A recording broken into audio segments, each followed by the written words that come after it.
Hello, over the last year or so I've received a number of samples from Japan which I've tested for radioactivity, and a lot of these have been car vehicle filters. I have quite a few of these here. In fact, here's a vehicle filter that I received. This one is actually quite radioactive. It's from Tokyo. And I'll be reporting, I have reported on some of these already, and I'll be reporting on others in due course. But what I want to talk to you about now is a filter which I received from a lady who lives in the Tokyo Tower. It came in an envelope. Yeah, that's the envelope. Not in the Tokyo Tower, who lives near the Tokyo Tower, about 300 meters, she says, from the Tokyo Tower, on the 20th floor, in an apartment on the 20th floor of a building. And she got in touch with me. Lots of people from Japan get in touch with me to ask my advice about whether they should evacuate, whether they should leave the country. And I usually say yes, incidentally, especially if they've got small children. Certainly get far away as they can from the contamination. The question that she asked me was, should she get away because she was living in Tokyo? Was it very serious in Tokyo? So I said, well, send me an air conditioning filter, because she lived in this apartment high up, so 20 stories up. In the centre of Tokyo, and I thought probably it would be alright, but the way to tell would be to look at an air conditioning filter if she had an air conditioning unit. A lot of people do. So she sent me this air conditioning filter, and here it is. Here's the air conditioning filter. See? It has a certain amount of dust in it, which I can show you. You see that see the dust in there? There we are. And so I didn't really expect to find anything in an air conditioning filter, particularly one like this one, which was just inside the flat. So in fact it wasn't outside, it didn't take air from the outside. All it did was circulate the air inside and keep it cool or warm, depending on what they wanted. So it continuously circulated the air inside the apartment. And she told me that she'd left, that she'd switched this thing off and evacuated Tokyo for several months after the accident, so she went a far way away. So this filter was just sitting inside the apartment, and then she switched it on when she came back, which was several months after the accident. And so I really never expected to find anything, but I thought we'd better have a look and see. So along it came, and there's a certain amount of dust in it, but not very much. You can measure, you can weigh it. I can scrape it off and measure the dust. What I was mostly interested in, first of all, was to use see, we have a number of instruments here, but the first one to look at it with was a Geiger counter. So I looked through the package with a Geiger counter. It didn't look too bad. Didn't really look much above background. And we have some quite big, sophisticated gamma spectrometry equipment here. This is a large cesium iodide crystal. You put the sample in the hole, it's called a well detector, and then you measure the gamma radiation in there. But in this case what I decided to do was, because there was not much dust, I decided to use a beta scintillating counter, one that also detects alpha emitters. That's this device here. I've got it switched on at the moment, and it's measuring just the background here. You can see the background here varies slightly, but it's about 3 counts per second. If you integrate it, it's about 3 counts per second. We've got 2.81 there now, but it goes up and down, and you can integrate it over a long time period, and we get 3 counts per second.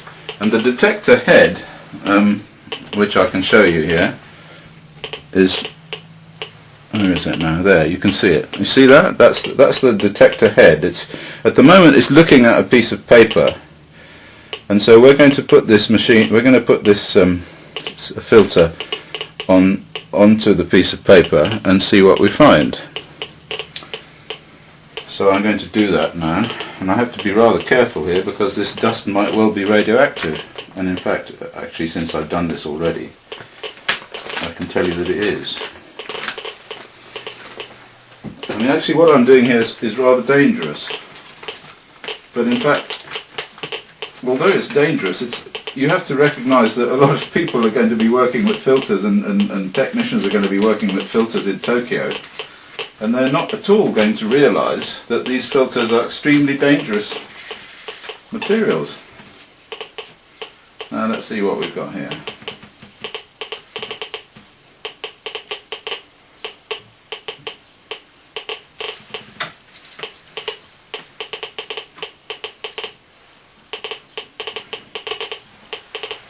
Yes, you see. Now the count rate from this filter's gone right up. It's gone up to 5, 6, 7 counts per second. Here we are. Listen to that. It's got 9, 10 counts per second here doing us.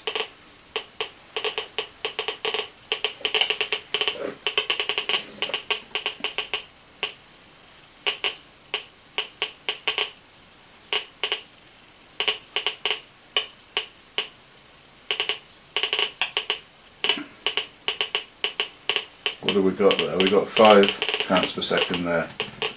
I'm not going to leave it out anymore because I'm a bit nervous about this whole thing, and I should really be wearing a mask and all the rest of the gear. But let's live dangerously occasionally. Anyway, the point is that the amount of material on this filter which created that increase in radioactivity, not good, is very little. I scraped some of it off and weighed it, and I found that it was about 1/10 of a gram, maybe, on the bit that's underneath the scanner here. So 1/10 of a gram of this dust is doubling the background radiation to the probe, or more than doubling it, really. Well, yeah, about doubling it. So you're talking about something that's seriously radioactive. Anyway, I put this inside the gamma spectrometer in this contraption, and I found that the concentration of cesium-137 in there was enormously high, higher than I've seen anywhere else, certainly higher than any of the vehicle filters.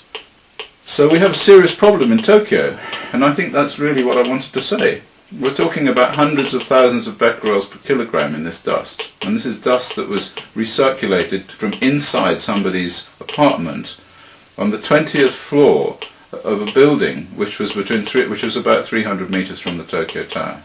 Right? I think this is quite a serious discovery. I think that at minimum what should be done here is that people who are servicing these filters should be told that they represent a serious hazard for inhalation of the dust. And in fact, in the United Kingdom, they would have to be licensed. So people who were working on these car filters or filters for air conditioning units or any other filters would have to be licensed under the Radioactive Substances Act. And they would have to have dosimeters, and their urine would have to be tested, and all sorts of things would have to happen to them, because there are laws in Europe that prevent people from working with radioactive material as radioactive as this. So something should be done about it, and that's why I'm making this this short video.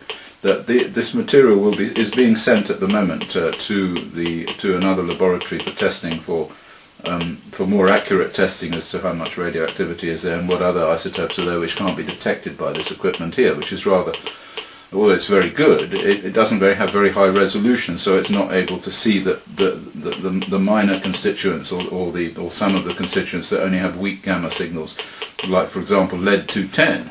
I found lead-210, which is a very serious radionuclide.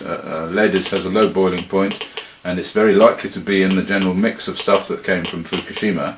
And it has a daughter nuclide which is polonium-210, and polonium-210 is the stuff that killed Litvinenko. So we have some serious stuff floating around Japan.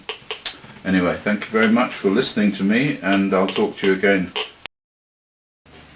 This is the gamma spectrum of the sample that we scraped from the filter.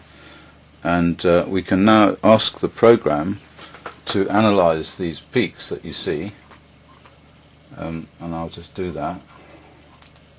Ask for a full analysis, and you see that the program is running across the peaks here, and each one of these peaks comes out at a particular position in terms of its energy, and then we'll get an analysis. Now here's the spectrum analysis. It tells us what's in the sample, and we can see immediately that the sample contains cesium-134, and here we have 42,000 becquerels per kilogram, and cesium-137 we have